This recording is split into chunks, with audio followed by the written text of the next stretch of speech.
What's up, guys? It's Hold Down the Fort here with another weekly edition of the main podcast with Rohan, myself, Vinay, Michael Gold, and the one and only Sam Fortney joining us from FGCU. Yeah, Yes, sir. let's get right into it. Jam-packed slate for today. We got first off NBA breaking news: Kyrie Irving requesting a trade really close to the deadline next Thursday. How surprised are you by this? And do you think that he ends up in LA, Dallas? Where do you think he ends up after the deadline? So I guess we'll ask Rohan here. You know, as a basketball savant, truly this news is groundbreaking. And actually, to cut all like my act or whatever, I don't know much about basketball, but just by the assumption that he's requesting a trade so close to the deadline, um, and just like by knowing him, like over the course of just like on scrolling on Twitter over the last few years, he like I don't know what to think about him. Like he's just such like a unique individual. Um, he's obviously, got the talent to play anywhere, and LeBron is definitely probably gonna, call him up to come sign up for the Lakers. But it is very surprising the requested trade so close to the deadline. And for the Nets, this is not a great situation because you're one of your star players is like ready to leave 6 days before the Yes, yeah, definitely. yeah. So if I'm the Nets, I'm not happy, and if I'm Kyrie, I'm definitely looking to play for for like the Mavericks or for a team that can compete for the playoffs. Um, do I think he will end up there? No, because like I'm sure he's gonna ask for a lot of money, like stars do. So hmm it's gonna be difficult to see, but yeah, very very interesting situation. But yeah, Sam, let's hear a little bit more nuanced analysis. Let's hear it. Yeah, Rohan, I feel like you put it really well when you said that it's not good when the star wants to leave, and I'd be pretty mad if I was the Nets. I feel like that's a great way to put it because Joe Tsai and the Nets owner and Kyrie have had their back and forths. There have been reports now that it's not even about the money and that they've worked out contracts, possible extensions back and forth between the Nets and Kyrie, and they just can't get common ground. I saw Kyrie wants about 4 years, 196.5 million. They said was the estimated contract of what he wants. After this year, that's high 40s per year. I'm guessing right now he's on a $36.5 million deal for 1 year. So they're just not really seeing eye to eye. But apparently, this move is about more than just the contract. It's intriguing to me, though. I feel like this is a lot of bluff. Every time they've had contract disputes between the two of them, something like this has come out. I mean, we all remember we did this, just in the off season, like right before the season started back in November. What was it, like September? And we had all this stuff going on with the Lakers, Russell Westbrook, 2 first-round picks, blah blah blah, and nothing happened. And Kyrie ended up on the team still. I think it's gonna be more of the same. He'll stay and finish out the year. And whatever happens in free agency happens in free agency. But I don't think he's getting moved before the deadline. If I had to pick a team that he does get traded to, I'm actually going to agree with Rohan, like unironically this time, and say that it would be the Mavericks because I think they're going to be the most desperate. I don't think the Nets want Russell Westbrook and 2 first-round picks that are 5 years from now. Like they just don't care about it enough to me. They want to help Durant now while Durant's on the team and still playing at an elite level. So Russell Westbrook and 2 first-round picks don't really do that for you. But if the Mavericks throw multiple first-round picks and that are closer, a Tim Hardaway Jr., a Jaden Hardy off the bench, guys like that, I think that trade can end up being a lot more appealing because they're just so desperate to put another star next to Luka. But that's just my take on that. I don't think he goes anywhere pre-deadline. Maybe in free agency he will. So But if you I did have to pick, it would be the Mavs. so you think they would move Luca to the two? I mean, I think it would be Kyrie to the two. That's kind of what he played when we saw with James Harden. James Harden played the one. He got the assist. He did the playmaking. And Kyrie was a more off-the-ball scorer. That's what Kyrie wants to be. He doesn't want to be a playmaking point. He served as the two in Cleveland, and we just didn't really know because, I mean, LeBron is your de facto point guard when he's there. So Kyrie was already every stop he's gone except Boston. He served as the two, even though they've just masked him and disguised him as a point guard. But I think he's naturally a two. I think he would play the two, and Luka would do what he does at the one. But yeah, Michael, what do you think? You think he's staying? You think he's going? I think you're right. I don't think he goes before the trade deadline. I would not be surprised if he had a different home come free agency. But yeah, I don't know. It's interesting to see where it will end up. I mean, if he rejoins forces with LeBron, that'd be a crazy storyline. You also just have to like imagine how it's going to shake up current rosters as well, like what teams are going to have to get rid of to acquire him. I know, like I saw a tweet earlier today that said that the Heat were considering giving up, Tyler or Bam or Jimmy for Kyrie. So That's so crazy. Like, I don't know how like real that stuff like that is. I don't put much stock into it unless it's coming from a big dog reporter. yeah, but I don't know. It is definitely an interesting situation. I think Kyrie is, in my opinion, probably I can make a very convincing argument. He's the best playmaker, or I guess ball handler in the history of the game. Like he puts a thing on a string, like he's playing 2K. It's like crazy. But yeah, I don't know. He's also played super well this season, so I don't It's know. just too much off the court stuff. I mean, it's never been a problem of what he's doing on the court. It's always the side stuff. This lack of commitment, the controversy, the butting with the head coaches. He's just not a team guy, and we've seen Yeah. that. That's the problem. Yeah. I don't know. I think there are definitely going to be teams out there willing to take that risk on him, though. Right. We'll see. I We'll see agree. when the time comes. And I think with that being said, we can kind of transition over to the NFL unless y'all had anything to add on the situation.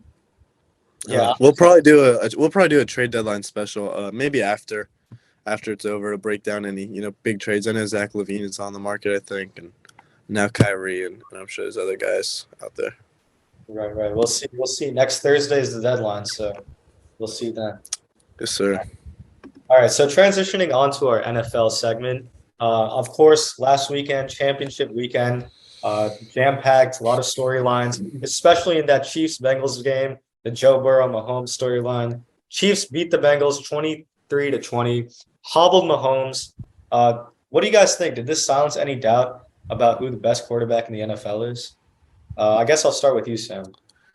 Yeah, there really shouldn't have been any doubt in the first place. I think it was misplaced doubt, and it's just kind of a testament to Mahomes', I guess you could say his greatness, but certainly his skill right now, is that we're always so desperate to find him a rival and find him a replacement and find him all these things and all these knocks on him, but they just don't exist. Anytime we've said a rivalry, it's always been, oh, Peyton and Mahomes and Josh Allen is the next Peyton and Brady. Oh, Mahomes and Burrow is the next Peyton and Brady.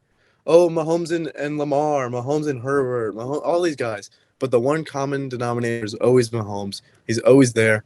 And you can take all his weapons away. You can take his health away. You can take everything. And he still found a way to get it done. He should never have been put under Joe Burrow in any quarterback rankings. That's just ridiculous. To people's, I feel like my point was almost kind of proven when we were talking last week, and I was saying we've never seen Joe Burrow do anything without weapons. Only time we've seen him do anything great is when he had Justin Jefferson, Jamar Chase, T. Higgins, Tyler Boyd, Joe Mixon, a good offensive line, or no, horrible offensive line, but they pay pieces for the offensive line, but you got a good defense and good coach all around you, and you have all these things working in your favor, and then you play good. Mahomes, he just showed that you can take everything away from him, and he'll still outplay your quarterback. So. yeah. I thought there never should have been any doubt. Yeah, go ahead, Ron. Real quick to add, we also saw Mahomes play without any star wide receivers at his disposal. We saw him without Kadarius Toney. We saw him without Juju Smith-Schuster, and he was And Mecole Hartman. No Mecole Hartman either. exactly. So He had still, Valdez Scantling and Noah Gray, the tight end, and Travis Kelce, of course. yeah. But you take away the three guys. I just feel like I have to say, I give major props to Mahomes for this win. But the storyline that, he did it against all odds. I think the only odds he was realistically facing were his own injury issues. But in terms of having the weapons, Travis Kelce to me is the penultimate receiving weapon in the NFL. But that's it though. Yeah, no, but it's ridiculous like how dominant him and Kelce have the connection. Like Kelce getting open, guaranteed to score a touchdown, and he's scored a touchdown in like pretty much all these major postseason games. I feel like having that security blanket is something to be said. We talk about Mahomes and Kelce's greatness synonymously, but I do think that there's a dependency there between both of them. And Kelce really, was extremely crucial in this game to become that security blanket in between the numbers when he can't Mahomes can't take the top off. And I so mean, I think that to play devil's advocate, like I do so well, I feel like you could say the same for any quarterback at the position, to be in like a debate like this. Like for Joe Burrow, for example, his star player is not Justin Jefferson. What's his name? It used to be Jamar Justin Chase. Yeah, Jefferson. my bad. Yeah, he has Jamar Chase. Josh Allen has Stephon Diggs, and But the difference is, like, when you say that, the difference is that Mahomes is the only one who we've seen do it with and without the star weapons. Like, yeah, we forget that, I mean, Mahomes did lose Tyreek Hill, his best receiver, and had an even better season with more team success than they did last year. He's the only one we've seen it do it both ways. We haven't seen Joe. We haven't seen Josh. We haven't seen any of them do it without it. Lamar still doesn't have one. That's why we can't put him in the one discussion. So there's no other quarterback we've seen play at this type of level without a good receiving core. I mean, I get it. You have Travis Kelce, but then you have nothing else the rest of the way. but Everyone Kelce else is has at the least a greatest couple tight end. options. Like he is in the conversation as the greatest tight end of all time. In my opinion, he's already the greatest postseason tight end of all I mean, time. yeah, definitely. He definitely could be. I'm just saying you need more than one tight end to say But that you have a it's just good like pass it's catching the core. one tight end. Like I feel like Kelsey's greatness gets overlooked in the sense that he is so leaps and bounds above the next best tight end in the league, in my opinion. It's not even close. Like you bring up a name like George Kittle, but I feel like Travis Kelsey is just so much more dominant as a weapon as like even a Jamar Chase. And I feel like without Travis Kelsey, it would be interesting to see Mahomes because Kelsey is his security blanket in big high profile games. So I yeah, mean, yeah. like I would hesitate to brand him as a performer with and without weapons until we see him in a high profile game without his number one go-to security. There's just a difference, though. I mean, there's a difference between having Kelsey and a bunch of nobodies than having your whole receiving core decked in talent. Like obviously you can't make it so you're throwing to actual nobodies. Like you do need at least some solid reception there. But Hill led in catches, he led in yards, he led in targets. Hill led in everything last year, and that's what you lost. So you did lose your number one receiving option. Yes, Kelsey is still there, but I can't just leave you 5 guys I picked up off the street and say, now do it. Like you're always going to have something. But my point is that all these other guys have more than just like a defense can take out one player if they commit everything to him. Like this was the first time we've seen Kelsey do this against the Bengals. The other 3 times they've played in the Mahomes Burrow era, Kelsey's been not dealt with, but he's been handled pretty well, and the stats haven't been as good as this one. And even this game, it wasn't jaw dropping catches over and over again. It was doing the most to get 5 or 6 yards at a time. Yeah, if I could kind of input, Yeah. give some input. I don't know. I think that Vinay makes a really really solid argument. Like in fantasy next year, I'm definitely taking Kelsey in the first round. I think it was a big mistake for I've been doing that every year. yeah for leagues that don't. But I do think like people probably don't talk about his. When we're on this podcast, right? We've all talked about how good Patty Mahomes has been, but we haven't really had our agenda specifically like Travis Kelsey on there, right? This is something that we don't like. People don't go out of their way to talk about Travis Kelsey. They go out of their way to talk about the star quarterback who, when he had guys out, he found a way to win, right? They're not gonna solely talk about Kelsey and his contributions. And I think that I do think that Kelsey is a huge piece to what Patrick Mahomes is able to do offensively, and is a huge security blanket, like Vinay said. But at the same time, I also think that what he did last week was just unbelievable. He still had a bunch of guys out. I think that we can't take away the credit that he deserves at all. And I think that like to get back to the question of like, did this silence any doubt? I don't think that there should have been any doubt for this. There just unfortunately was doubt. Yeah, I mean, it also depends on where you're getting the doubt from, right? Like I just listened to Skip Bayless talk about Joe Burrow like he's the second coming of Jesus Christ for every day for the last 3 weeks before this game.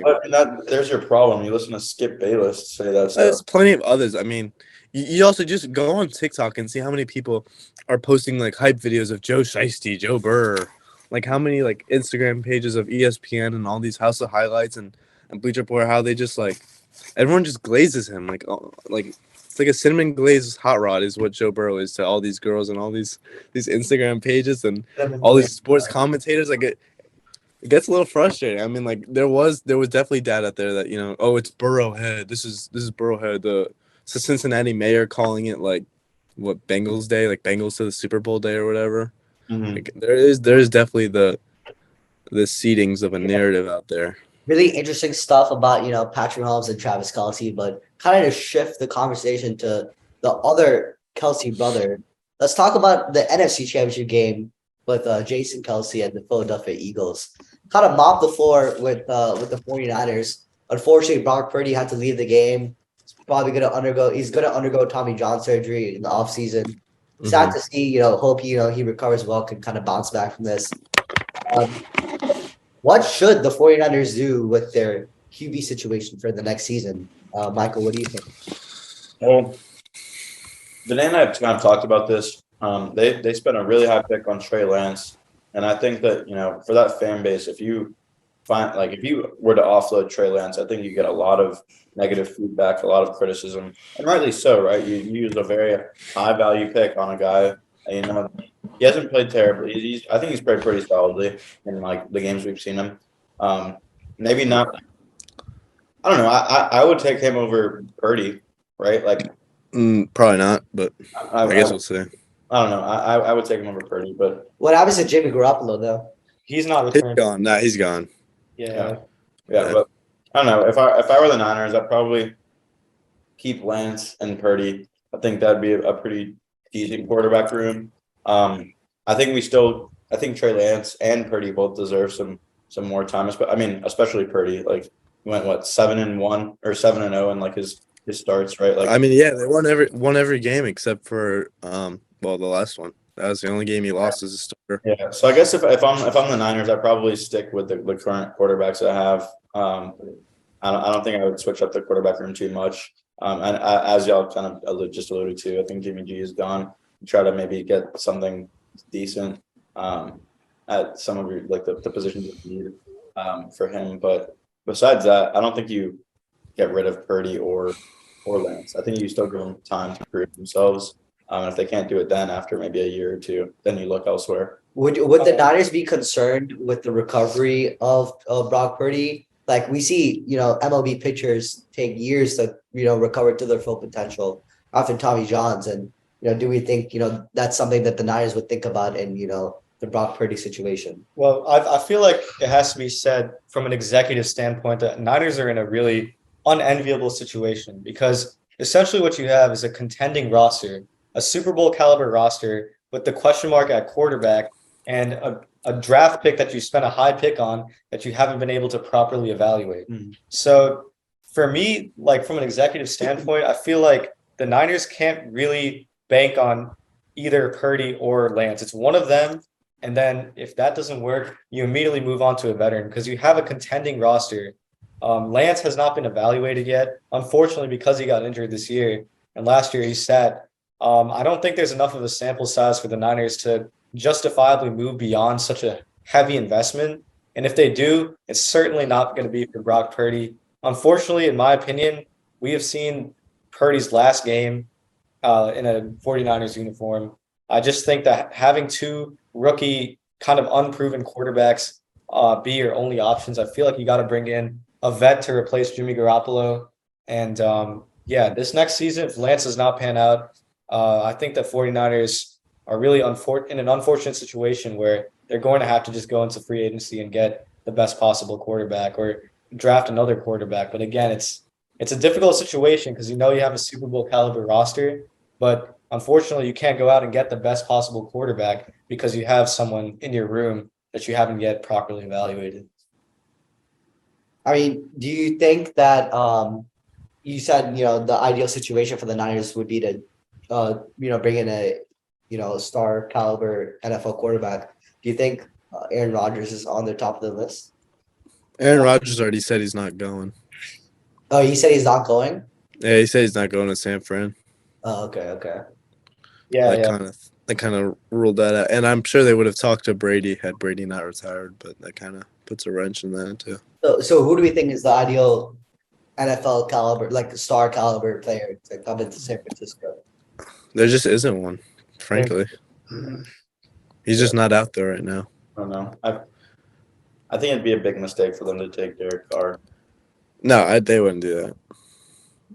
But Yeah, I don't know. It's a tricky situation because we talk about such a heavy investment in Trey Lance, but we're coming up on the 30 year now since that investment has been made, and we've seen nothing.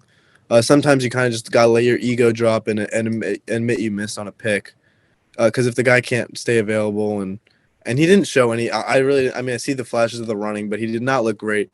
I mean, when you get outplayed by a Justin Fields who specializes in throwing under 150 yards, then it's kind of a bad sign for your quarterback when you want to compete for a Super Bowl.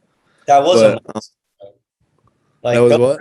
that was I'm tired. I'm tired of hearing the monsoon thing. I hear it for both the quarterbacks. monsoon isn't valid like that. I cannot imagine anyone going in there. Did every NFL game that Trey Lance ever played in was a monsoon? And did Justin Fields throwing 75 yards against the Lions in the indoor dome, was that also a monsoon? All right, I don't like the Justin Fields slander, to be honest. I love Justin Fields. He just gets a little overhyped for someone who can't really throw the ball that well. It's what your guy Anthony is going to turn into. Okay. Yo. You mean you should put some respect on his name as well. You mean top 10 pick Anthony? Man, I ain't putting no respect on 9 of 27. Oh man, Well, he's still covered in dope with 5 receivers out. You're the one who just said that he didn't have a bunch of He covered this L. That's what he covered. He covered an L. He covered an L. FSU covered the money line. That's what I worry about. Crazy that he went 9 of 27. He still scored how many points? I think 40 something. Because your running back duo is ridiculous. So expect run and make throws. Because Trevor's a baller. Okay. All right. We're getting way off track. But anyways, I would start Purdy. He came in and from the jump did what Trey Lance could. Like his first game, coming in mid-game against the Dolphins with that vaunted Dolphins defense, he stopped them. And I mean, like he just came out there and stomped all over them. So I mean, I remember Jimmy G going down, and I was like, "Oh, great, we got Purdy, and let's get this win, and let's get Tua's bad game out of our minds." And then Purdy just kind of shot all over us a little bit. Yeah, I know. Rohan, you mentioned Aaron Rodgers possibly, going to the Niners and Sam quickly shut it down. But where do we think Rodgers is going to end up? And are there any destinations you think are most likely? It seems like the Jets, because they hire Nathaniel Hackett. They're kind of doing the Broncos route where we hire a coach that Aaron Rodgers liked in hopes that he'll want to come play for us. So I don't know how well it's going to work out, but if anyone's willing to actually give up assets, because they want to go to the AFC, they don't even want to send him in the conference. Because if they were considering sending him in the NFC, I'd probably pick the Commanders to make a deal, because they're desperate enough at this point where they've got some weapons and a defense. I'm sure they would do it. But if they only want to send to AFC, probably between the Titans and the Jets, and Aaron Rodgers does have a no trade clause, I'm pretty sure, so I'm sure he'd rather play on the Jets than that Titans team with a lot of holes on it. So I think the Jets kind of have everything. They got young receivers, good defense, got to fix the O-line, but that's about it. Other than that, that's a good ideal spot for Rodgers to go should he actually seek a trade. How much does the situation of the team play into his decision making? Like, is he going to play for a team that has zero chance of winning a Super Bowl? Or I mean, probably not. I mean, you would think he wants to compete, and I know they are in the AFC East and the AFC as a whole, but the Jets roster is something that's ready for at least making the playoffs, and then once you get there, you never know. I know, but you mentioned the Commanders, right? Right. I don't know. I think the Commanders are also a potential quarterback away. I mean, you can only expect so much when you have Taylor Heineke and Carson Wentz. But you have Terry McLaurin, Jahan Dotson is a promising rookie. Brian Robinson and Gibson are a solid run game. And it's the Commanders with Ron Rivera. I mean, that defense is always going to be something. The D-line is ridiculous where you got Payne Sweat, Chase Young, and Jonathan Allen. I mean, those four on the D-line is ridiculous. So I think that's a roster that has more potential than we've seen. We've just been seeing bad quarterback play coming out of it. So I think the Commanders could definitely get into the playoffs, especially in the NFC right now, because the NFC is so watered down, basically, that you could take a lot of teams in there to the playoffs. Just not the Packers, I guess, in Aaron Rodgers' case. But where do you think Rodgers ends up? You're a betting man. Yeah, I'm with Sam. I think, in my opinion, it's between the Jets or retirement. I think we've come to really expect the unpredictable with Aaron Rodgers. And in terms of the Jets, I do think that hiring Nathaniel Hackett goes a long way. They do have a great myriad of weapons, and to see how they fared with really, really suspect quarterback play. You got Zach Wilson. Mike White did decently, but I mean they were in the playoff picture till late in the season. I think that playing in the AFC East, it's better than maybe an AFC West per se. I think that Aaron Rodgers is willing to retire if it's not the ideal situation. And the Commanders are a franchise with little history, and really just had a very underwhelming end to their season last year, as to where the Jets had a really optimistic sort of end to their year. So He'd really be following the Brett Favre career arc of yeah, going yeah. to the Jets from the Packers. I mean, I think the Titans is kind of the best spot to go to if you just want to make the playoffs because that division is so bad. But once you get to the playoffs, you probably wouldn't be doing anything. I mean, you don't have any receivers. Your O-line is and your defense is solid at best. So I feel like the Titans, if you want to make the playoffs, go ahead. But yeah, I'm with you, Vinay. I mean, Jets is definitely the best spot in terms of potential to actually win big games. The defense is championship caliber. Like they only need realistically average quarterback play to make the playoffs. Yeah. With elite quarterback play or the prospect of that, that is a Super Bowl contender next year. Agreed. So with that, let's talk a little bit about some other news in the league. We saw the Broncos hire Sean Payton. Any initial thoughts, Vinay? Like, Start with you. yeah, we definitely got to start with Yeah. that. Yeah, I mean, I'm not super disappointed with the haul we got for him. You know, first That's a good haul for a coach. Yeah. I mean, ideally, I would have wished that our pick was higher in this year's draft, just because I think that addressing quarterback this year is a really important thing for us to do. But 29 is not bad. I think we get a good, solid piece at that. It honestly, I'm not even going to judge this until the draft because it completely depends on what our general manager does with that 29th pick. That'll decide whether or not this was a good value. Because I think that our Mickey Loomis is on thin ice, in my opinion, with his first round picks. You had a second round pick too from the trade. Right. But this first round pick is going to be really pivotal because are very dangerously on the verge of becoming a poverty franchise. And it's so close. You're so right, though. It is so close. Close. Like we are, Andy Dalton or Jameis they're not going to carry us through anything but a rebuild. So yeah, I'm not even going to judge it. I'm happy. I'll be rooting for the Broncos and I'll be rooting for Sean Payton. I think it's a great fit, but I do have question marks for Russell Wilson and his ability to execute the offense that Sean Payton brings. So yeah. All right. If you were the Saints GM and you had this first pick, would you use that as leverage with like another player to trade up, or would you just take your pick and who would you pick at that 29th spot, ideally? Well, I don't think that there's a player that we love as much as we loved Chris Olave last year to trade up for in this draft. Our most glaring needs are obviously quarterback and guard. Man, you would have had a top 10 pick if you didn't trade it away to the Eagles. Yeah, that's why the GM is on thin ice. That's why I don't trust him, because we got fleeced by the Eagles. I mean, there's no way around that. The Eagles got us. So we really need to redeem ourselves with this pick. I'm hoping that, some Gators come our way, and namely Osiris Torrance or Anthony Richardson, because Torrance is a good pick. Those are our two most glaring needs, guard and quarterback. So we'll see. Yeah. I think with that, should we make the transition to college football talk? I agree.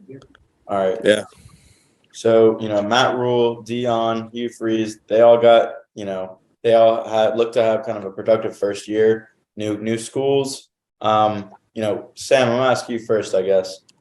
Which coach do you think out of these you think will see the most success in year one? Remember, we're not expecting Sonny Dykes success in year one. Obviously, that's very rare. But if you could break down kind of, the situations of each team, and maybe what you would expect, maybe some records. I don't know, whatever your thoughts are. Yeah, I mean, if you want to look at it like, I don't know. I mean, yeah, obviously you're not getting a Sonny Dykes. Nebraska, Auburn, both decent jobs. I mean, I think they both have good futures ahead of them. None of them had good last year's though. I mean, I'm not even going to mention Colorado when we talk about last year with 1-11. So they won't probably do anything this year. I guess I'll take Nebraska because, I mean, Auburn does have probably better pieces, but you're in the SEC, so you're just going to probably lose a ton. At least with Nebraska and the Big Ten, you have the potential to stock up like the garbage time wins or pad your stats a little bit. It's interesting, though, because I think Matt Rule might have the best future of all of them, to be honest. I think he's the proven coach because Dion obviously isn't too proven, even though he's a great recruiter. But he does seem to be the one who's able to do both. And, a Hugh Freeze can recruit and coach too. But when you're in the SEC, it's a lot harder to see the success from the two. So I think Nebraska is probably going to have the brightest future both this year and going forward. You're already on the trail for Dylan Raiola, the number 1 recruit in the class of 2024. So you're looking to make an impact there. I think Matt Rule has the potential to do some good things at Nebraska, sorry. So they're my pick for who's going to have the best first year of the 3 of these. Yeah, what do y'all think? You think any of them in particular have anywhere near what Sonny Dykes did at TCU? Well, from what Sam said and from what I know about coaching and football is being proven means everything. And so, yeah, I agree with that. Matt Rule, being the proven coach, he's done it at multiple levels. He's really successful at Baylor. That's what got him the monster contract in Carolina. So, yeah, I'm expecting the most from him just because of his pedigree. And the others are sort of wild cards. I mean, I wouldn't sleep on Dion. He's he has a fantastic recruiting class for the upcoming year, and just by watching his documentary, I can tell he's a very eccentric guy. Cares a lot about his players and his program, and has had success at JSU, and I think that success is not not like a blip. I think he'll be successful, but yeah, definitely to look out for Dion. Don't sleep on the boy, on Coach Prime. Yeah, I also think that I'm gonna take Matt Rule. Like you said, Sam, if we just go down the list, Dion at Colorado, they went 1-11. I think despite the talent they're getting pretty quickly, it appears it still takes a lot more time to really develop something like solid and something that has like real structure behind it. Especially we talked the Pac-12 is probably the best I can remember it being in recent years as it stands right now. A lot of competition there. You look at Hugh Freeze at Auburn. The SEC West is the hardest division of any probably in the entire country. Yeah, probably. LSU, Bama. We talked about A&M not being amazing, but you still got Arkansas, Ole Miss. There's so many teams that he's going to have to beat at Auburn. And if you look at Matt Rule, Nebraska in the Big Ten, they're in the Big Ten. They're in the Big Ten East. Yeah. They're in the Big Ten West. Sorry, and the Big Ten West is the way easier division between the East and West. You could potentially be a perennial conference championship appearance. Well, you look at who are you beating? Wisconsin's on the downfall too. So I mean, Wisconsin also has a first year head coach in Luke. Yeah. So you have to realize who do they have to beat? They have to beat Purdue, Illinois. I mean, Iowa is always a very solid team. You got to just defense, but I think they have the easiest path to success record wise. Yeah. We're going to talk about like long-term success. I might be more inclined to take Hugh Freeze just because maybe you get more resources in the SEC, more competition, maybe a bit better of a recruiter. But if I were to say like the coach I'd be most certain with in the next couple of years having the most success, maybe the best chance of making it to that Big Ten championship game, I think it's Matt Rule. All right. I think with that, we can go to the next college football question, which is also our last college football question, unfortunately. What teams do y'all think are under the most pressure this upcoming season? May I answer this question first, Ashley? Oh, I can only imagine what you're going to say, Ron. All right, before I answer, what do you think I'm going to say? Florida Gators. The rolling Jesus to repeat. I'm not saying TCU. I'm not saying the Gators. I actually think Alabama and Nick Saban are under the most pressure. Not a hugely successful season last year. Saban has one of the best recruiting classes coming in, for next year, and he has a lot to prove. This is a bounce back year. They're expected to make the playoffs.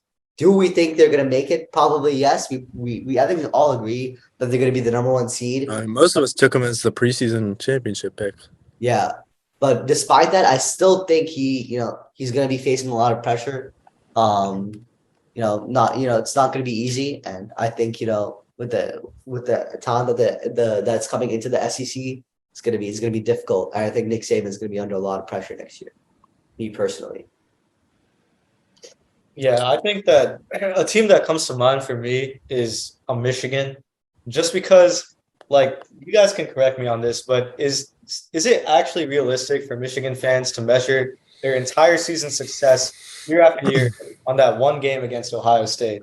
Like, at this point, with the amount of appearances they've had in the college football playoff, the absolute embarrassment that they suffered 2 years ago against Georgia. I mean, getting blown out in that fashion, and then TCU coming in with the Cinderella story and beating the brakes off you offensively, just running up the score. I mean, at this point, if I'm a Michigan fan, I'm really upset. I'm expecting more from the team once they get to the promised land because it really looks like they don't belong there when they get there, and that the moment's way too big. And really, it looks like they only really suit up for that game against Ohio State every year. So I would Jim say, Harbaugh still hasn't won a bowl game. yeah, exactly. Like Jim Harbaugh, this guy's been there for a long time now since he left San Francisco. What has he really done? So I'm waiting for that hot seat to get even hotter after this year. Yeah, it's really funny you say because I was actually going to pick Ohio State to have a lot of pressure on them. That's Because, who most people pick because of Ryan Day. last 2 years they haven't beaten Michigan, right? And I get it; they still made the playoff. But if they beat Michigan in that game, let's think about this. They're playing TCU in the semifinal game. I think we can all agree they would win that game. Then we get another game just like we saw in the semifinal when they played Georgia that went right down to the wire, right? And I think that we wouldn't even be discussing them as having Ryan Day on the hot seat. But until they actually beat Michigan, and remember next year it's in the Big House. I don't know. As an Ohio State fan, as a Buckeye, like not myself, but you got to start asking yourself like, when is enough from Ryan Day, right? Is he ever going to get over the hump of obviously he's beaten Michigan before, but when is It'll he? probably be even harder next year because you just did it with C.J. Stroud for 2 years. Now you got to do it with an unproven Kyle McCord, most likely. Yeah, exactly. There are also a lot of other teams that I think have a lot of pressure on them. I think although I was kind of joking around, I do think the Gators have a lot of pressure on them. I was thinking about this the other day, like There's a lot more teams that have more pressure than Florida, though. Oh yeah, I agree. But like as students, this is the first Yeah. time since like the '80s that we've gone back-to-back losing seasons, right? Mhm. I mean, we've also and those two same years are the same 2 years that Georgia's won the national championship, right? Like this is not a good time to be a Gator football fan. Like they say, like in all kinds of weather, you got to stick with it. But like, we also just had Kyle Lofton hit a huge three in this Kentucky game that we're watching. But like, I don't know. I know it's Billy Napier's. Last year was Billy Napier's first year. I really want to see some improvements in his second year. Sam and I did that breakdown. I think we have a good chance to go 8-4. Yeah. But I don't know. I think there's a lot of pressure there. I think there's also a lot of pressure on Texas. Quinn Ewers' second year. That's a good pick. The Big 12 is not wide open. They have some competition, but I think they have some solid weapons there. Like we talked about earlier, or not earlier, in a previous pod, Adonai Mitchell. I think James Worthy is still there, right? I think it's Xavier Worthy. Xavier Worthy, sorry. But yeah, I don't And know. they got some a couple 5 and 4 stars too that are coming in for. Yeah, they have a lot of talent. I think that they need to prove something. I also think that if you're an FSU fan, there's a decent amount of pressure to that ACC championship game. We talked about it. The pressure is getting a little misplaced, but you're right. Yeah, make the ACC championship game. not pressure to have a decent record this season, but the hump, I guess you could say. Mm-hmm. And I guess the last team I kind of wanted to touch on was give me a second. Oh, maybe like Texas A&M, a team like that. That was my pick. Yeah, that's who I was going to go with. Yeah. You got so much talent on that roster. And, I think they do improve because how could you not after the abysmal season they had? You got guys like Walter Nolan on the D-line. He was like the number 4 or 3 overall. Evan Stewart, number 2, I believe. Stewart, big 5-star. Guy's a dog. Yeah, so I think they do improve, but there's a lot of pressure on Jimbo. Like their performance. I mean, the guy was like calling plays like he was in like the 1990s. Like I don't even know why he's calling the shots there anymore. But yeah, that would have been my few teams that have a lot of pressure on them. But yeah, Sam. Yeah, so my two. Well, one of my picks was Texas A&M, and I don't want to. I'm not going to beat a dead horse. You kind of just hit it on the head. A lot of 5 stars coming in both years. You paid a lot of money for that class, regardless of what you want to say, Jimbo. Ever since you left FSU, you kind of gotten exposed as being a little loser because you got ranked number 5 last year at the start, and now you sucked and you went. It was just a bad year. No bowl game, no nothing. With all that talent. I get it. You didn't have a great quarterback, but you know what? A lot of pressure on you now. You should be on the hot seat. My other pick is Clemson, kind of the same thing as FSU. I mean, 2 back-to-back years of disappointing, frankly. And you lost to South Carolina at home, which never happens. and then you get blown out in the Tennessee bowl game. That you didn't look good there at all. It just was not a good year for you. Wake Forest took you into a shootout, and that was actually one of the best games I watched all year. But I mean, that Wake Forest shootout should not have happened if you're really the Clemson, and you got to go into the 50s in overtime to barely scrape out a win. So I think going into next year, is Cade Klubnik a star? I don't know. You've been hyping him up like he is one, so we'll see where that goes. The recruiting is down. Everything has just been down with Clemson. You're losing guys like Miles Murphy and Brian Brzee. I don't know how to pronounce the last name. I don't know how to say it, but yeah, he's a dog. Yeah, but you're losing him to the draft. You're losing Miles Murphy to the draft. DJU transfers, so now all the pressure's on Cade. This is your year. I mean, I think you've kind of steamrolled the. You've kind of, we all agree the ACC is the worst conference in college football right now, and you've kind of just been toying with it the last few years. But FSU is here. North Carolina's got Drake May. That's kind of it, and it's still a shitty conference. But those two teams are definitely still viable. I think you got to win, and you got to really make a push for the playoffs again, and you got to have Cade Klubnik be a star, or else we're going to look at 3 years of disappointing play. And I'm not saying Dabo's on the hot seat or anything, but we kind of look at you with I don't know, a side eye or something now. Yeah, and it's really interesting because if a few years ago you were to tell me that we'd be in a situation where we'd have a playoff in 2022 without Dabo or Saban, like I would tell you, yeah, it would be crazy. Yeah, and that's exactly what happened. I also think another team from the ACC has a lot of pressure on them is Miami. Very, very. Yeah, we talked about that. Yeah, for Cristobal, but I don't know. We'll see what happens there. But that being said, we'll switch over to the other football. Football. Yep. So, some recent transfer news in the world of the European football. We got Enzo Fernandez, massive transfer fee. He's going to Chelsea, made his debut against Fulham. Looked pretty good in my opinion. They didn't get the result. That was kind of hilarious. Shocker. João Cancelo to Bayern. Big loss for Man City in my opinion. Big game for Bayern, and a lot of dynamics there behind the scenes in Manchester. I mean, it only took him 17 minutes to get his first assist at Bayern. So he is by far the greatest right back in world football right now. I don't think it's not close. It's very close right now, and so that's a big addition for Bayern. Marcel Sabitzer. We didn't see him against Crystal Palace, but that man, I'm expecting big things from him. He's on loan to Manchester United. We got Navas to Nottingham Forest. Keylor Navas was not getting any time as a PSG backup goalkeeper once Gianluigi Donnarumma came in. So I think this is a good move for him kind of to get some playing time, kind of establish that he's still like a number one goalkeeper for a club. And Nottingham Forest is a decent team, in the Premier League. Premier League's the place to be for him, I think. And, he can make a big move elsewhere because it's pretty much established that Gianluigi Donnarumma is going to be the PSG number one goalkeeper for a while. He's still super young and he has a lot of potential. Yeah, I think that's a huge move. Like, I'm really excited to see how Navas fares in the Premier League. That guy is really, really talented. Let's not forget he was the goalie of Real Madrid when they won 3 straight Champions League. That is true, and also he was also the goalkeeper for Costa Rica's run in the 2014 World Cup. That's a breakout year. Yeah, so that's a really talented keeper that I'm happy to see in the Premier League. I'm happy that a team like Nottingham's getting him too. I'm rooting for it. I'm a big proxy Nottingham fan. Jesse Lingard and such. But finally we got Jorginho to Arsenal. I think this is a big pickup for Arsenal. Jorginho has a lot of quality. It'll be interesting to see how he fits in that midfield. But what are your thoughts? I mean, yeah, it's going to be interesting to see Jorginho kind of play as like the playmaker that Italians are accustomed to playing, sitting like a deep line playmaker, kind of playing right in front of the back line and kind of shooting those balls to the wings.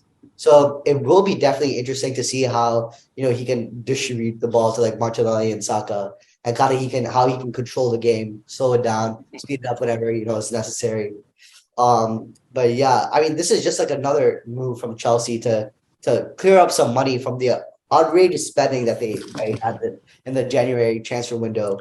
I think they spent over 600 million euros in the January transfer window alone. And can you imagine for like people who don't really follow the Premier League, this is smack dab in the middle of the season that they're doing this. It's like doing it at the trade deadline, just trading for a whole new roster and paying 100. Yeah, they can literally make three independent full teams of just players that they have on their roster, young players, current players, new players that they've had as well. Like it's nuts that they have so much depth. And despite the fact that they have thrown so much money on their team, they still can't beat the likes of Fulham. And it's just a disaster. And also another thing that happened in the transfer window regarding Chelsea, which is hilarious. Paris Saint-Germain were trying to sign Hakim Ziyech, a winger from Chelsea, and Chelsea messed up the paperwork 3 times. The first time they didn't like provide like the correct signatures. The second time there was a mistake with the transfer fee, and the third time they just couldn't submit the paperwork by the deadline. So that was like another disaster that happened with Chelsea. They would have offloaded this winger, and they would have made like at least 50 to 70 million euros to like make back some of the money that they've spent. But now they're left with this winger who's probably not going to get enough playing time, and he's going to probably regress like massively. It makes me question, if you are so incompetent and off a simple transaction to offload someone, what makes fans of Chelsea and outsiders think that you would be competent in bringing in all these high money transfers? So it's really just a really discouraging outlook for Chelsea from an outsider's point of view. And I can imagine for the fans I mean, I don't know, like if this is like super familiar, like if specifically to Sam and Michael, like other sports where new owners come in, they spend a lot of money to bring in players, and like they still like don't have success. Like, what are your thoughts on that? Like, what do you think from like a management perspective is their next move?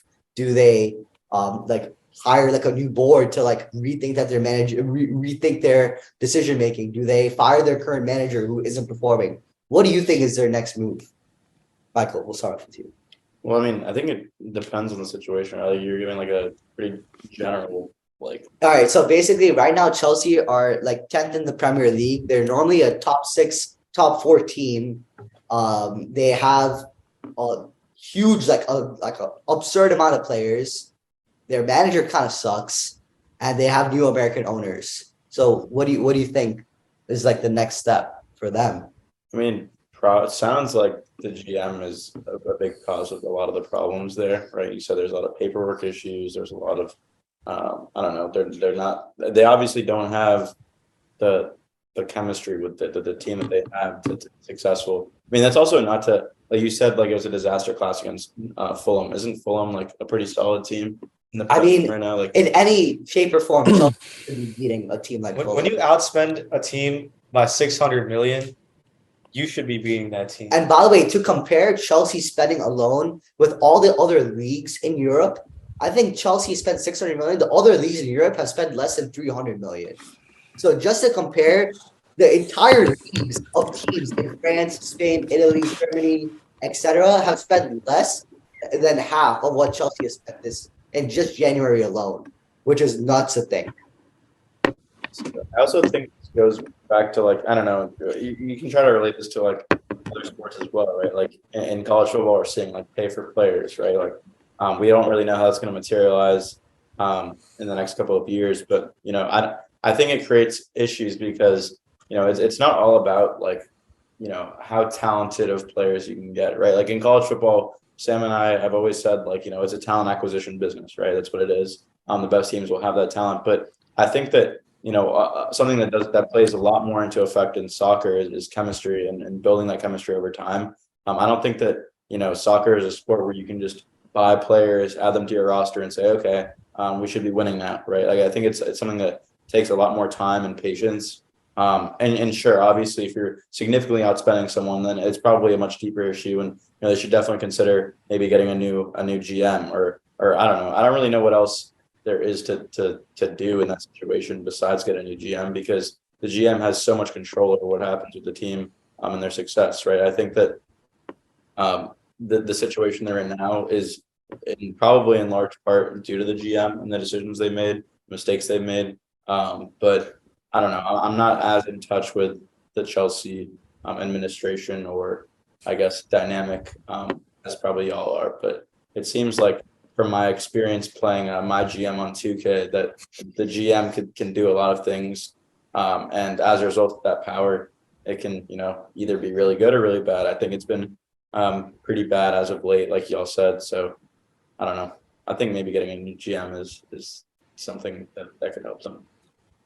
Yeah, I think that it's literally like you mentioned playing my GM on 2K. This is literally some stuff you see on my career mode in FIFA.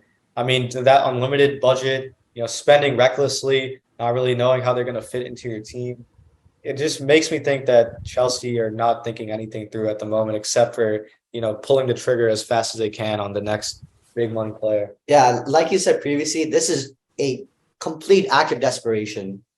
This is a complete oversight of the management, of the manager himself. Just spending on players to survive is not the way to end the situation. But yeah, we'll touch more about the Chelsea situation with updates if there's any, over the course of the season. With that, we'll move on to our next topic regarding Manchester United specifically. If you want to take it away, Renee. Yeah, so this one we can actually get Sam and Michael. We can appreciate your opinion on this because it's a very conceptual question about fans and sports teams in general. So basically, the quick summary is there was this really bright superstar golden generation boy named Mason Greenwood, teenager on Manchester United. He was lighting it up. He's going to be the next star of the club. A generational player was what he was deemed by the media, by coaches, by fellow players. It was a consensus that he was destined for greatness.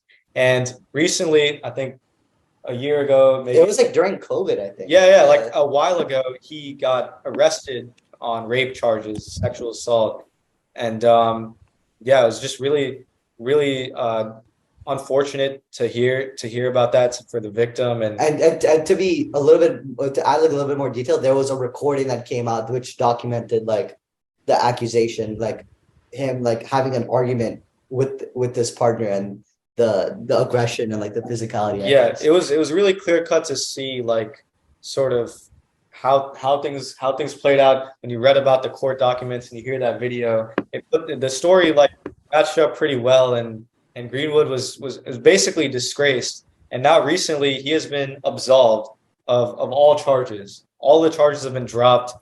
He's expected to return to the team. This is 2 years of him just not being with the team, being disgraced publicly. And as a Manchester United fan, I'm not really conflicted because I don't want him back on this team. I don't want a guy with a history like that, with these things that have come to light to be on this team. I don't feel like I can root for something like that. But yeah, I just have to ask you guys, like, as a fan, when one of your star players is disgraced like that publicly, and then is all of a sudden just absolved of everything, like, what as a fan do you think you should do? Should you accept them? Should you root for them, or should you denounce their role in your team? I think as a fan, and this is the type of fan that I am, it's to seek truth, right?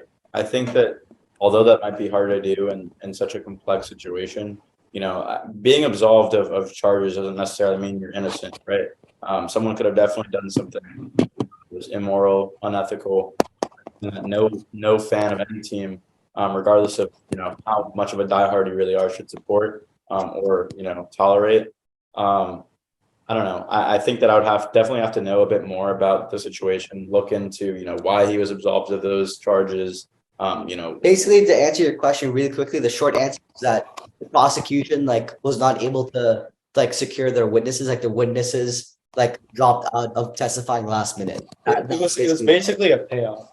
Basically, we could assume that they were paid off not to speak. So he's guilty is what we're assuming.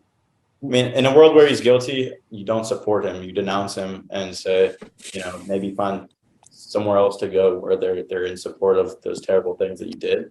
But if he didn't do it, then I would say, I think he deserves just as equal a right as any other player. I think that the simple question is just whether he did it or not. From what y'all are telling me, it seems like he did and paid off people to not be there for him. And as much of a fan I know as you are, Vinay, I'm sure that you probably are not in support of him as a player. And it's a bad situation, but it's the result of someone's actions, right? And intentional actions. And for me personally, I don't mess with that at all. Like, it's a very, very low bar for someone when you're especially going to be such a rising star. Like that's probably the worst thing you could do. Like I don't know what was going through his head.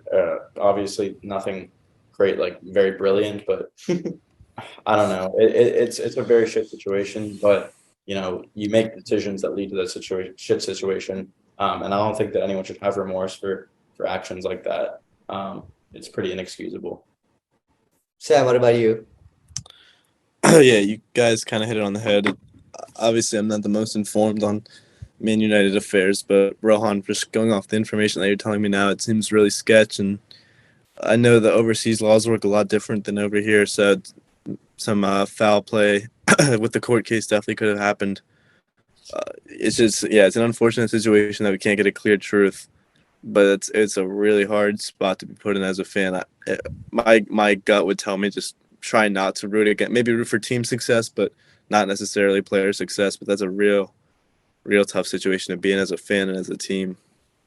Yeah, if I'm Man United, if I'm a Man United fan, I just got to look at what I know.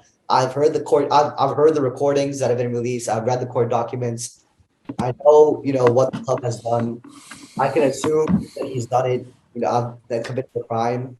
While he has been absolved, we know that he did it. So if I'm the Manchester United office, I'm looking to move him out of the club, cash in on him while he may still have value as a player, but maybe not as a person. Yeah.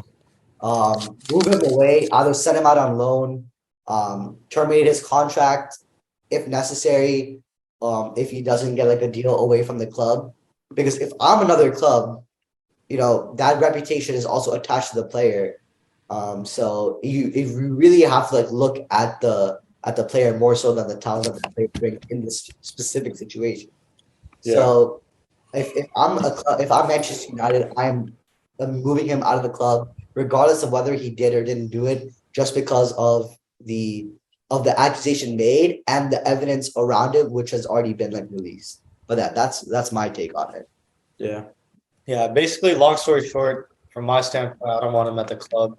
It hurts me to think about, had he been responsible, we would probably be an even better team with him just because that's the kind of promise that he showed. But, it doesn't make sense to dwell on things like that when, you can kind of see for yourself as a person what this guy is. Yeah. And he doesn't belong at the club.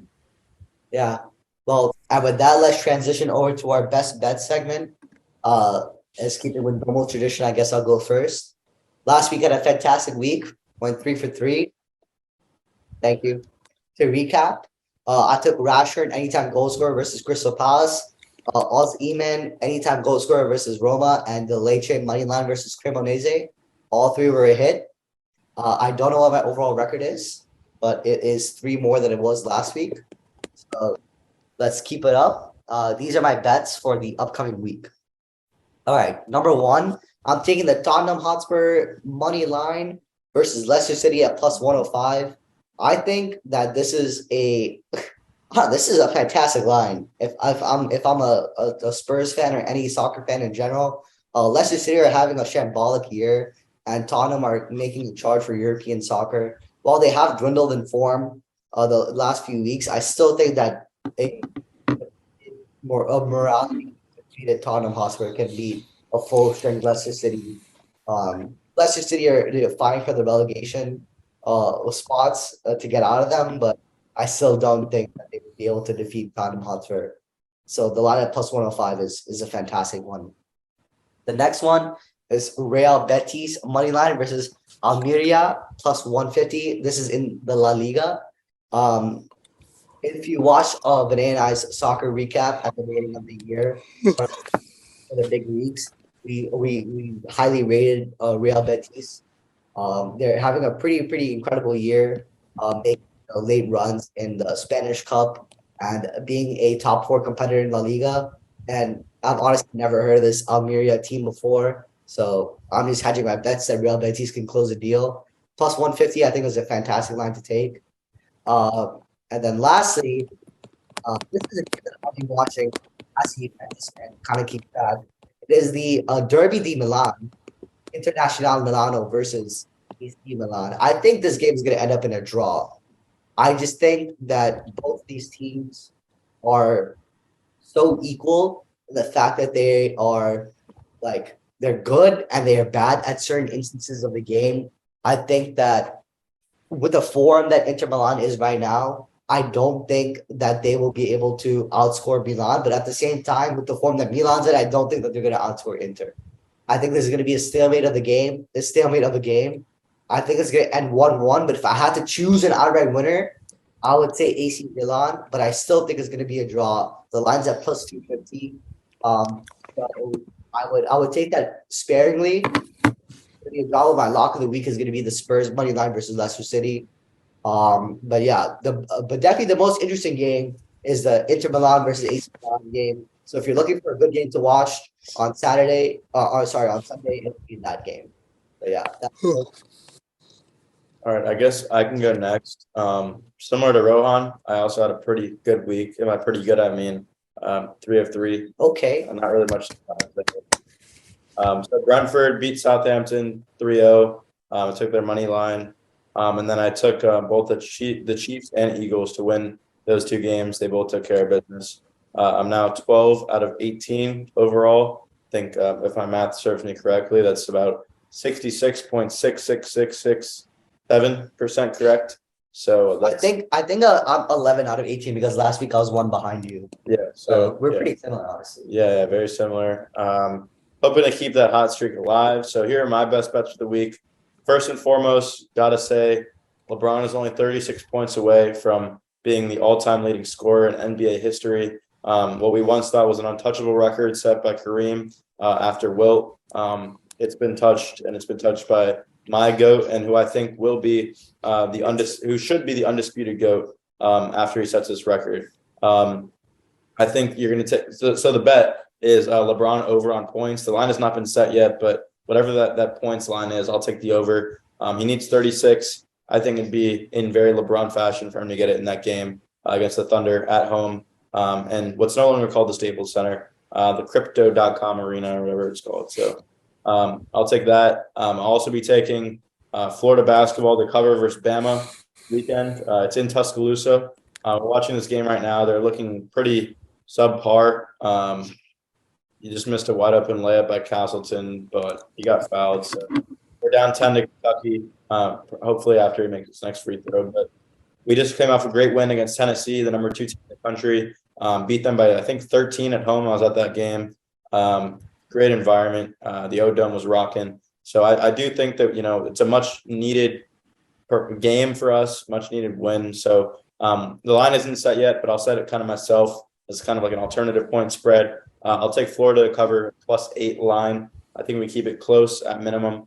And then lastly, I'm going to keep riding with Brentford. Line is currently set at +1.5 versus Arsenal. Arsenal not in great form right now. They just lost to Everton this morning. They were the 12th leg of my 12-legger that was still alive, and they lost to Everton, a team that To provide context, Arsenal are first in the Premier League and Everton is 19th in the Premier League. It's the best team versus the second worst team was the upset, which is very unfortunate. But I don't know. But I'm Brentford. I think they're pretty solid, and if they lose, it'll probably be not by 2 or more goals. So Brentford +1.5 is my bet. I think that was a foul for sure. oh my god, that guy just got absolutely mocked. Okay. Anyway, who's next? I'll breeze through mine real quick. I don't have much to say. 1-3 last week. I'm recovering from an 0-3 slump at least, so it's not 0-3. Still gotta do a punishment. Still gotta do a punishment for that. Sam, you're very in need of like a 3 of 3 week. I know, which is why this week, when I've put zero effort into my best bets, will be the week that I go 3 for 3. So we're just gonna plunge right into this college basketball parlay of Colorado money line, Utah money line, and Ohio State money line, and we're just gonna throw it in there, and we're gonna let the college basketball gods do their work. And I'm gonna go 3 for 3 and have a bounce back because I've just been thinking too much about it. Because I don't like how does the Joe Burrow line not hit of 1.5 pass touchdowns when it's called Burrowhead? Like, I mean, like, what are we doing, guys? You want to call him Burrowhead? You want to hype this man up and wet your panties over him, and he can't even throw two pass touchdowns in a conference championship. Well, So, Sam, I think you got to go with your gut because you were kind of expressing some distaste for Burrow a little bit ago. Right? Well, I did take the Chiefs money line, and that hit, and that saved me from going over 3. So, but yeah, no, this week, Colorado, Utah, Ohio State, 3 straight money lines, 3 straight college basketball bets. Let's do this. That's good. All Oh, right. wait, speaking of best bets, I actually, live on Fliff, just missed my parlay so that it was over 24.5, Bam Adebayo, points and assists. He finished with 24. But, Oh my gosh. But we did hit this. I don't know if you guys can see the screen. This little 4-leg. Those 3 hit, and then the Warriors are up by 15 with 1 quarter to go. So that looks promising. No, I won't jinx it, but at least we'll go 1 for 2 tonight on our parlays. Very And then take it to Yeah, so basically last week I had a disgraceful week. Coming off, a hot streak on my best bet segment. I am now in a very bad slump that I'm afraid I may never recover from. I'm currently 0 for 2. The only reason I'm not 0 for 3 is because last week I did not correctly read the date on the Liverpool-Everton game, which is going to happen next weekend. So we will see if I go 0 for 3 next weekend. But hopefully not, because I was rolling with all like the weird names and So could Vinay honestly go 0 for 6 and not even know until it's all over? Well, we will see, because I definitely hope that these hit. But essentially, I'm going off of the it factor from the names of these teams, and basically just what it factor they give me when I read their name. First off, we got the Orlando Magic. This was not a spur of the moment pick. I'm actually an Orlando Magic fan. If there's one NBA team that I support, it is the Orlando Magic, and whatever. How does it feel being the only Orlando Magic fan in existence? We are all right. We have a good core. We just can't win games, but it'll happen eventually. But Who are they playing? So essentially, they're playing the Charlotte Hornets. So a G League team. Yeah. So essentially, we should definitely win this What's at the line? minus 105. Oh, okay. It's a modest line. Yeah, very Nothing good. crazy. Next off, we have sort of a wild card. Forgive me to this UFC female fighter for mispronouncing your name if I do. We got Look Boon Me. Look Boon Me L money line. L is the last initial of her name. It does not tell me what her actual last name is. But Look Boon Me L. Hopefully you beat Elise Reed in the coming days, because Feels like a lock to me. definitely sounds like a lock, just because her name is literally Look Boon Me. Bro, she's gonna give Reed the L. Exactly, and her last initial is L. Yeah. So it just gave me the it factor. Nothing more to say there. I'm just rolling with what gave me success early on. And then finally, we got the Siena Saints. They featured on our best segment earlier. Shout out Michael for putting them on the map. No one ever really knew who they were. They're beating Niagara, though, tomorrow at 7 p.m. Actually, that's 2 p.m. I just misread that. Hence why I'm 0 for 2 and not 0 for 3. But essentially, minus 7.5, I'm taking them to cover. Saints, I'm a Saints fan. They got the alliteration in there, Siena Saints. Yeah, And you're a they're Saints facing a literal waterfall. But might I add, Niagara Falls is frozen. So Okay. it's over. Yeah, cold. So then they're not iced up. They're not icy like that. No, they're gonna freeze up in the moment, right? When the Okay. falls are flowing, that's when you bet on Niagara. Oh, But Oh yeah, no, totally. All right, I think that's gonna wrap it up. Make sure you do what we always ask you to do. Like it up. Like, Comment. subscribe, you know where to go. We got Movies some on. punishments pending. I think we each got 2. We each got 1 punishment at least. And yeah. Sam We has 2. No. Oh, I do. Yeah, from the TC. Yeah, okay. Yeah, I do have too. Just for a short story, the other day, Vinay, Rohan, and I tried making a really nice TikTok to show y'all to kind of clear our names. Yeah, they were thirst trapping. Fortunately, the song got copywritten, and so The song is no longer available on TikTok. yeah. So just use your imagination. We might post it without the sound. We'll have our viewers stitch sounds to it, and then whichever one, the best one will win the competition. Yeah, sure thing. All right, yeah, that'll wrap it up for this week's pod. See you guys soon. Our mini episodes coming soon. Until then, thanks for tuning in. Hold down the fort, fam.